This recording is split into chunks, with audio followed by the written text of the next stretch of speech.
My name is Ny-Jhee, Ny-Jhee Jones. I'm from Charlottesville, Virginia. Uh, I'm with a large part Albemarle County. I grew up in Charlottesville. When I was born, we lived in the city.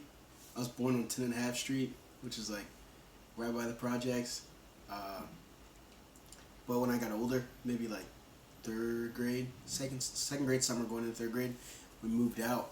Moved out because my brother, he was just kind of like, he was falling into the system. So my mom, she just wanted to like switch us to county schools because, I mean, that influences like the city school system and the county school system are like polar opposites. Like there is no, you know what I'm saying, like not to say negative influence, but like all that like city life, you know what I'm saying, like the drugs, all that stuff, and the people as young as fourth, fifth grade, like that's you see that a lot in city schools. You don't really see that in middle school. So I mean in a county school. So she moved us out, but because she's a teacher, as her kids, we have kind of like a right to pick which kind of school we want to go to. So I chose to just go to county schools and like kind of just left my friends. My brother, he refused to leave city school. So although we moved to get away from it, he decided to remain, and that really caused. That was like the start of the issues. It's like once he continued to stay, that that just it caused a lot of issues. Like he started selling drugs in middle school. Like as soon as he hit middle school, I think he linked up with probably one of the older students. Started selling drugs, probably making like 200 a week. You know, because he worked every Saturday. He would work at the butcher shop, and he made $40 every Saturday. But also every week he would buy like a new pair of Jordans at $160 a pair. And for a long time, my mom was just like, "Where are you getting this much money from?" Like as a sixth grader, you know, like how are you making this much money? Like we know they didn't give you that much of a raise at the butcher shop, and he was just like, "I just make money," and like we always thought he was maybe like joking or like I don't know had a girlfriend that was spending money on him, but no, he was definitely selling. He was definitely selling drugs in middle school. Um, Also started fighting. You know what I'm saying? He was a real arrogant person. He had money. You know, he would flash it everywhere, and people just didn't like him. Some people didn't like him because of that. So he made a lot of enemies. You know, I would hang out with my brother a lot when we got older, and we would just go to the downtown mall every Friday. That was a hangout spot. So, like one time we were down there, and we were with a cousin of ours, and we were waiting on the bus, and then like down we turn around before we get on the bus, and coming down the stairs, it's like 10 dudes, and they're all like, "Hey yo, Vince and Jacab, like, we got something for y'all, like, what y'all trying to do?" And then we were like, my brother's like, "Yo, just get on the bus, get on the bus." And then they came on the bus, and we had like a riot on the bus. Like bus driver was behind the seat, like, "Yo, like, call 911, call 911," and this shit was crazy. Like that was the first time I really saw like violence in person, like to that on that scale. Um, but even though I would say like just on a whole nother subject, even though we moved out of the city, we still never left poverty. We just like moved to a different part of poverty, and like we went to the county, but we didn't go to like Scottsville. Like that's like the country. Like we didn't go way out there. We went to like like right out like the outskirts of Charlottesville, Albemarle County. But we were still, you know, like pretty poor.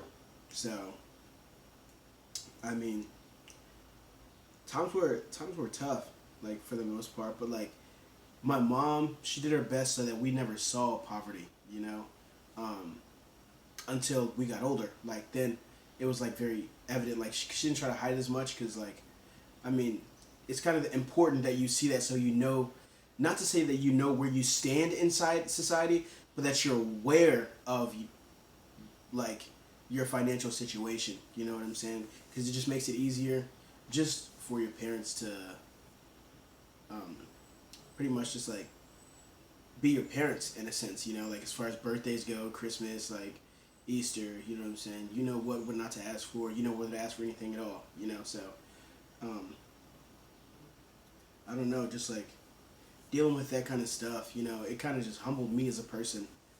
My sister as well, but she had a lot more trouble dealing with it. Like once she was aware of the situation, than I did. Like once I became aware of like how poor we were, I kind of just took it, like with a grain of salt, So I just started working. You know what I'm saying? I didn't ask for much at all because I didn't want my mom to have to come out of her pocket to get something for me. I would much rather just work and get it myself. So I started working when I was like 13. Not working in the same sense as my brother. I actually had a job like I did landscaping. I would pull people's weeds or whatever. And yeah, I've been doing that since I was 13. But I kind of just like found my way out. He never really found his way out. After getting expelled from high school 3 times, it's it becomes hard to find your way out. Like, and although he did graduate on time after being expelled 3 times, he still like college wasn't really in the picture for him. His senior year of high school, he got locked up for 6 months.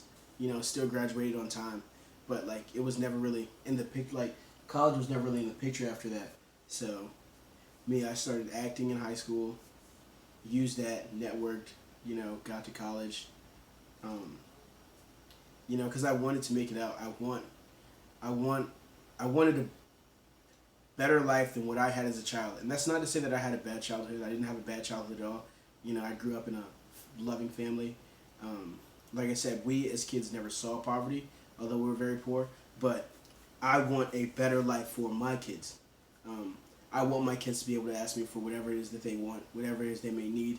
You know what I'm saying? I don't ever want them to see poverty, I want them to be aware of poverty, and I want them to know of poverty, and that, to be humble, because there are kids out there that may not have it like I could grow up and make 6, 7 figures, but that's a rarity. You know what I'm saying? That will put me in the 1%, and that's, like I said, only 1% of people in this country. So I definitely need them to be aware of, our financial standing and other people's financial standing. But like I said, I don't want my kids to have to, not ask me for what they want. I think my kids should be able to get what they want when they grow up. That's important to me, because I didn't have that luxury to be able to ask for what I want. And growing up when you're really young, it can be tough. Like when you have like those rich friends or whatever that just new DS comes up, they're like, oh, look what I got, look at this, and like they're all sharing it and stuff like that, and you can't relate because you couldn't afford that, you could never ask for that. So I don't want my kids to have to go through that, and I want them to, like I said, just be humble. Don't flash your wealth. There's nothing more arrogant than flashing your wealth. You know what I'm saying?